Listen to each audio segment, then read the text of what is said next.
Yo, what's up guys? Ayan, panibagong araw, panibagong Wow! vlog naman po tayo. Ayan, meron kasi nga nagtatanong regarding po sa bells.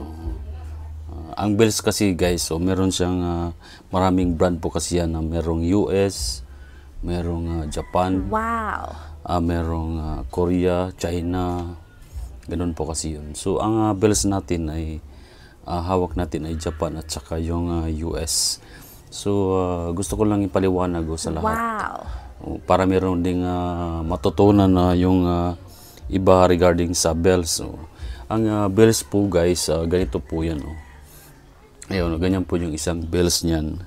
Ang ganyan po ay nasa 45 kilos po yan, bawat bell. Yun po talaga yung Wow! timbang ng ating bells. At sa lahat po ng bells ay may kanya-kanya pong mga description yan. At kagaya na lang nito. Ayan guys, kung mapapansin nyo, ayan ayan. Tapos may description niya, CCR CCR regular po yan. So ayan, Philippines. So ang mga ganyan guys, ipapaliwanag ko lang tulad ng halimbawa ng CCR regular. Kasi actually meron dyan tinatawag na sa pambata kasi. Wow! Meron tinatawag yan na CCR o Children Cotton Ramids. Meron ding LBR, Light Baby Ramids. Merong LCR. Actually marami pong klase ang pambata. Mayroong boys t-shirt, boys shorts.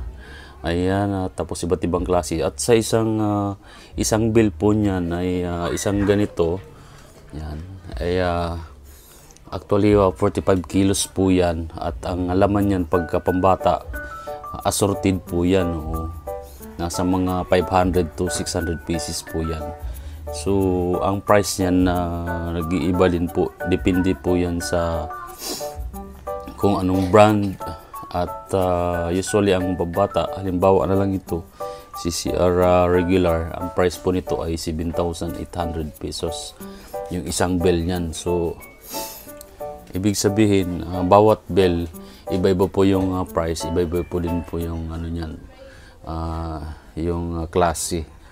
Halimbawa yung Light Baby Ramids number 1, yun mahal yun, nasa 15,000, 14,500 to 15,000, merong 20,000, nagdidepende po yan nagdidepende po yan sa quality kasi merong class A, class B po yan. So ayan, sa mga ganito nasa 7-8, ang laman niya nasa 500 to 600 pieces. Tapos galing po yan ng US kasi merong Japan, merong US, merong Korea, merong China. Ito naman po guys ay galing po yan ng US. Pagka US po kasi ang US at saka Philippines ay same brand. Ibig sabihin yung mga brand ng US at Pilipinas parehas lang. Kagaya halimbawa ng mga Oscars, Abercrombie and Fitch, mga Old Navy, yung mga ganyang brand ay nandito po yan sa pambata na yan.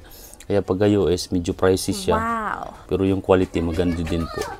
So bawat iba-iba yung brand, iba-ibang price, iba-ibang description kasi may mga kanya-kanyang description po yan.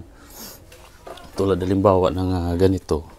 Ayan ganito, bedsheet. Ayan, colored bedsheet. Iba-iba po yung price niyan. Kaya tulad nito, ayan, gawa ito yung pambata. Ayan, iba-iba po yung price niyan. Bawat bill po niyan may mga description at saka although same parehas at 45 kilos po yung bawat isa niyan. So, ayan, assorted po yung laman niyan. Mayroong mga shirt ng pambata, mayroong mga dress, t-shirt, blouse, mga panty, brief, ayan, assorted na po yan siya. Kaya ang kaya ang piraso niyan sa isang bell umabot ng 500 to 600 pieces. Kaya medyo may kamahalan din po pagka US talaga, pero yung laman quality. Ayan, sa mga gustong mag-avail dyan, yung gustong magnegosyo ng ganito, ayan, ito po yung business natin.